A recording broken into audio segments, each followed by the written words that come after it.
SCP-3013. Object Class, Euclid. Special Containment Procedures. Following the events of Experiment 3013-8, SCP-3013 is currently located in what was Secure Holding Facility B of Site. This room has been surrounded by a hermetically sealed container. On no account are any structural changes to be made to this holding facility or container, unless to reinforce the former Secure Holding Facility B surveillance cameras and guards are posted at intervals around this chamber. One entrance leads directly to SCP-3013's holding chamber. This is not to be used unless some way is found to penetrate the SCP-3013-1 instance currently permeating the holding chamber. Previous Containment Procedures. Previous Containment Procedures. SCP-3013 is currently located in Secure Holding Facility B in site. SCP-3013 is to be fitted with a painting on canvas or paper at all times. The painting currently used is a copy of Johannes Vermeer's The Milkmaid, although due to the eventually violent nature of the SCP-3013-1 instances which are created as a result of these procedures, the search for an alternate painting is ongoing. The SCP-3013-1 instances created as a result of these procedures are to be given a variety of tasks which approximate duties which a female Dutch servant would have performed in the mid-17th century. Armed guards are to be present at all times to prevent violent outbursts which might damage SCP-3013.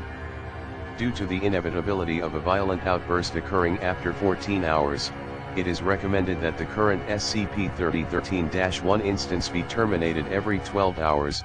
TTT. Description: SCP-3013 is a wooden picture frame, which will alter its size, shape, and style to accommodate any painted canvas or paper inserted into it. Once a painting is inserted into it, SCP-3013-1 instances will begin to manifest in the surrounding area. SCP-3013-1 instances are usually objects, people, or alterations to the landscape which resemble features of the painting inserted into SCP-3013. The nature of these SCP-3013-1 instances changes depending on the painting in question. In a portrait painting, or a picture dominated by human or animal figures, SCP-3013-1 instance will usually resemble the human or animal figures present in the painting. Such SCP-3013-1 instances will ordinarily be sapient, and will possess personality traits related to the subjects of the painting or the nature of their composition. If a painting with a lesser focus on human or animal figures is placed in SCP-3013, such as a landscape painting or an abstract piece, then SCP-3013-1 instances will often instead be an alteration of the physical environment around SCP-3013. Further details can be found in the experiment log below. Should SCP-3013 not have a painting within it, then an SCP-3013-2 event will occur. This consists of gradual damage affecting the landscape surrounding SCP-3013, usually via noticeable subsidence in the surrounding area, in addition to cracks and fault lines appearing over the course of several hours in the landscape and any structures close to SCP-3013. Although SCP-3013 is not indestructible, attempts to harm it simply result in extremely fast-acting and intense SCP-3013-2 events. SCP-3013 was first discovered by the Foundation in in the ruins of Hall, a country manor in Norfolk, England. It is believed that a recent burglary had seen the painting currently in SCP-3013 removed, prompting the activation of an SCP-3013-2 event, resulting in the destruction of Hall and several earthquakes registering above 8 on the Richter scale. Hall had been abandoned since 197, when its previous occupant, Annabelle Stone, had died. Mrs. Stone had been a prominent local artist, but had reportedly become a social recluse several months after her husband's death in 193, and had rarely ventured out of her home thereafter. The house was considered to be haunted by the local inhabitants after her death, with attempts to enter the property ordinarily resulting in considerable emotional distress to the intruders. Due to the events of Experiment 3013-8, SCP-3013 is currently unreachable, due to an SCP-3013-1 instance permeating its current containment chamber. It is currently believed that should the current containment procedures limiting the present SCP-3013-1 instance to its current parameters be destroyed, an XK-class end of the world scenario could be possible. As the present SCP-3013-1 instance appears to be limited by the boundaries of the room it was contained in, despite a lack of clear physical impediments. It is thus believed that SCP-3013's effects are currently tied to the conceptual space of the room rather than any physical barriers. Experiment Log 3013, Experiment Log 3013, Experiment 3013-1, Subject, a copy of Rembrandt van Rayen's self-portrait with beret and turned-up collar, originally dated to 1659.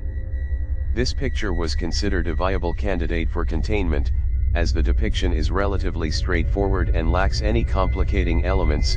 Effect observed, an SCP-3013-1 instance, resembling the figure portrayed in the painting, manifested a few feet away from SCP-3013. The figure began speaking in a dialect of 17th century Dutch, speaking about how it existed twice, and that his presence was a destruction of the self. After several minutes, the figure became violent, attacking the facility's guards and demanding that he was made whole again. The SCP-3013-1 instance was immediately terminated, and the picture in SCP-3013 removed and replaced. Notes: it is believed that the reaction of the SCP-3013-1 instance was due to the use of a self-portrait. It is recommended that self-portraits should not be used again, due to the distress caused to the SCP-3013-1 instance here. Experiment 3013-2, Subject, a copy of Johannes Vermeer's The Milkmaid. This picture was considered a viable candidate, in the belief that the woman portrayed would not be violent and would pose little threat to any Foundation personnel. Effect observed, an SCP-3013-1 instance, resembling the figure portrayed in the painting, manifested a few feet away from SCP-3013. The figure began speaking in a dialect of 17th century Dutch, requesting a task to perform. When Foundation personnel were unable to provide it with a suitable task, the SCP-3013-1 instance exhibited extreme emotional distress for several minutes, begging to be given a task before attempting to attack SCP-3013. The SCP-3013-1 instance was immediately terminated and the painting removed. Notes: subsequent tests were performed using this painting. In these, SCP-3013-1 instances have been given tasks due superficially resembling the duties of a 17th century Dutch servant to a middle-class household. The instances perform these tasks constantly, despite physical and emotional fatigue, and become distressed if no task is given to perform. Possibly due to the fatigue, the instances will always become violent after approximately 14 hours, at which point they are terminated. Another instance will manifest shortly afterwards. These SCP-3013-1 instances are usually nonverbal, expressing little cooperation with Foundation questioning. However, when asked on one occasion why they feel the need to perform these tasks, an SCP-3013-1 instance responded, stating that "I've been serving on paper for far longer than I ever did in life. It's all I know." Due to the relatively low resource cost of this test, it has been incorporated into the containment procedures for SCP-3013 until a suitable replacement is found. Experiment 3013-3, Subject, a copy of the 16th century Persian miniature The Court of Gayamers, drawn by the Safavid miniaturist Sultan Muhammad. This picture was initially part of the famous Tahmasp Shahnameh. This painting was used to examine the effects of a radically different style of painting, wherein the painting was conceived of as an extension of textual decoration rather than as an independent work. Effect observed, an SCP-3013-1 manifestations resembling the painting's depiction of Gayamers immediately manifested, screaming the phrase "Where are my brothers?" over and over again at a high volume. After 30 seconds, several SCP-3013-1 manifestations resembling the animals in the painting manifested and immediately began to attack Foundation personnel. The painting was swiftly removed, causing the instances to disappear. Notes: it is believed that, as the page was originally designed to illustrate a volume alongside many other pictures. Its existence as a painting removed from context caused a high degree of panic and stress in the SCP-3013-1 instances. It is recommended that all future paintings used are to be independent works of art, with a meaning that is not dependent on its position within a larger whole. Experiment 3013-4, Subject, a drawing of the project lead, Dr. F and her husband Dr. R, created by their young child IR.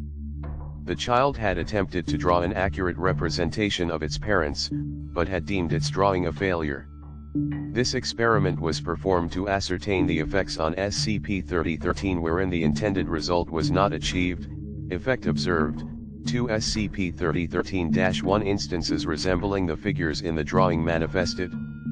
These instances were observed to constantly sob and scream, begging to be killed because of their failure. Shortly afterwards, they attempted to attack SCP-3013, stating that they needed to be unreal again. The instances were swiftly terminated and the painting removed from SCP-3013-1. Notes: by order of Dr. F, no drawings by children are to be used with SCP-3013 again. Experiment 3013-5, Subject, a copy of the painting View of Haarlem with Bleaching Fields by the 17th century Dutch painter Jacob van Ruysdael. This experiment was conducted to ascertain the effects a landscape painting would have on SCP-3013. Effect observed: SCP-3013-1 instances resembling grass and trees rapidly began growing from the floor of the containment facility, and attempted to restrain and strangle Foundation personnel present. SCP-3013 was swiftly removed, causing the disappearance of the SCP-3013-1 instances. Foundation personnel present have insisted that they could hear the words "You do not belong here" and "You are not Arcadian" being whispered to them, but audio logs reveal no such sounds. Notes: this highly unexpected result, which lacks a clear explanation, has prompted further testing of landscape paintings with SCP-3013, especially those drawn in a non-European tradition. Experiment 3013-6, Subject, a copy of the painting Pine Trees by the 16th century Japanese artist Hasegawa Tohaku. After the results of experiment SCP-3013-5, a desire to examine further landscape paintings is ongoing. Effect observed: the containment facility containing SCP-3013 abruptly disappeared, along with all of its contents. Video and audio links were abruptly cut. After 893 minutes, the containment facility and its contents abruptly returned. All Foundation personnel were unharmed but extremely shaken. They claim that the containment facility and its contents were transported to hilly landscape stretching indefinitely in all directions, with pine trees being the only other features in the landscape. Immediate amnesia, alongside an extreme feeling of panic, prevented them from removing the painting for several hours, until Agent R, in a fit of panic, accidentally ripped the painting in two while flailing in a mad panic, causing the reversal of the effects of SCP-3013. Notes: by order of Dr. Experimentation with landscape paintings and SCP-3013 is suspended until further notice. Experiment 3013-7, Subject, a copy of Georges Braque's Violin and Candlestick. This was to determine the effects of a manifestly non-realist style, in this case Cubism, on SCP-3013. Effect observed: the containment facility and its contents began to exhibit severe physical anomalies, with the abrupt deconstruction of several objects and the walls. The painting was swiftly removed from SCP-3013. A total of 8 Foundation personnel expired as a result of this experiment. Notes: following this experiment, Dr. F was removed as project lead, and replaced by Dr. It was believed that due to Dr. S capable and straightforward handling of the termination of SCPs, and he would provide a more mainstream and rational testing approach. Experiment 3013-8, Subject, a copy of Mark Rothko's untitled, Black on Gray. It was believed by Dr. that this would have a negating effect on SCP-3013's anomalous properties, Owing to the artist's statement that the painting's meaning was concerned with death, effect observed, the containment facility was abruptly filled with an SCP-3013-1 instance. This instance appears to be an absence of all matter. The instance is incapable of absorbing or reflecting light, with observers ordinarily providing no other descriptor than darkness, although some respond by calling it death instead. The status of all objects and people within the holding facility at the time of this SCP-3013-1 instance's manifestation, including SCP-3013 and 12 Foundation personnel, is presently unknown. Attempts to penetrate this instance by objects and personnel have simply resulted in them being sucked into the instance. Notes: due to the unexpected results of this experiment, SCP-3013 is currently unreachable. The containment procedures have been updated accordingly. The current SCP-3013 instance appears to possess some form of antimemetic effect. It is believed that a total of Foundation personnel were sent into the current SCP-3013-1 instance to retrieve SCP-3013, before an investigation by Redacted determined that Foundation personnel were systematically forgetting the existence of any personnel being sent into the containment facility. Addendum SCP-3013-1, on 27/12/20, a stolen painting and a letter were discovered by the Dutch police during a raid on an illegal art auction in Amsterdam. Foundation agents embedded within the Dutch police recognized its relevance to SCP-3013 and transferred both to Foundation control, issuing amnestics to all known to be involved. The painting is an oil-on-canvas work of considerable skill, dated to the mid-1930s and depicting a middle-aged man believed to be Elijah Stone, the husband of Annabelle Stone. The letter was also dated to the mid-1930s. It is believed to have been intended for a friend of Miss Stone's, Maud Lancaster, but was unfinished and apparently never sent. The letter reads as follows: "My dearest Maud, it was delightful to see you last week. The children are growing up so fast now, I could hardly recognize them. I must thank you for your recipe for those jam tartlets. I might cook them for the church fundraiser next month. Your new house is so lovely. That little London flat of Jack's always seemed to be far too dark and squalid for you. I do appreciate your attempts to lift my spirits after Elijah's passing, but there really is no need. It has been almost a year now, and I am doing quite fine on my own. My paintings are selling well recently, and a fellow from London recently bought that picture of my niece Harry for a tidy little sum. I do miss him dreadfully, but I'm beginning to piece things back together again. Reverend Jacobs has been most helpful, and always provides a kind shoulder to lean on. I think he might be a little sweet on me. He is an awfully handsome fellow, and it doesn't do for someone in his line of work to be unmarried at his age. By the way, I know that you're interested in spiritualists and mediums, so I thought this little story might amuse you. There's a medium in the village, who I think I've mentioned before, Madame Quinton, she calls herself.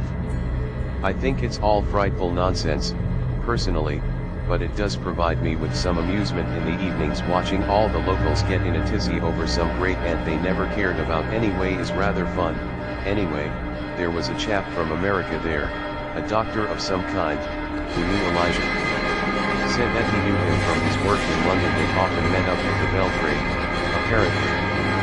He gave me the most marvelous wooden frame. It's in a delightful shape, and with a lovely pattern carved into it. And I must tell you, Maud, he seemed at first like a perfectly charming and amiable young gentleman, but once he had given me the frame, he leaned in and said the strangest things. His voice was so cold and chilling that I remembered every word. This object is an expression of mourning, for your husband and my old friend. I shall tell you now that it must only be used for that. If it is not, then all the feeling, all the genius and all the grief poured into its construction will be misused. It'll start directing the energies of other ideas, thoughts that it was not supposed to touch. So only use it for a painting of beloved Elijah, my dear. If you don't, then the madness and darkness of a passion frustrated will run vengeful and free, until that feeling is all that's left, and then, he quite abruptly left, before I was able to ask him what on earth he meant. It was all very mysterious, and the whole thing left me feeling a little shaken. I'm not sure that he was quite right in the head. But the frame is such a lovely piece of craftsmanship, all the same. I think it's the perfect fit for that picture I painted of him a month before his passing. At this point, there is a break of several lines, before the text resumes. The hand appears to be the same, but with a far shakier grasp on the pen, believed to be due to advanced age. It is believed that this portion of the letter was written several decades after the first. I don't remember this letter. I must have just forgotten about it, what with all the excitement of the day. I should have finished it, I suppose. I was rude not to. But I can't pretend I really care. You're long dead now, Maud. I don't think I ever saw you again after this. I couldn't see the point. I didn't have to try anymore. I didn't have to be brave, I didn't have to pretend to be happy, I didn't have to be lonely in a crowd anymore. I didn't have to try. It's just me and him, and he never grew old, and he always loves me. With love, Annie.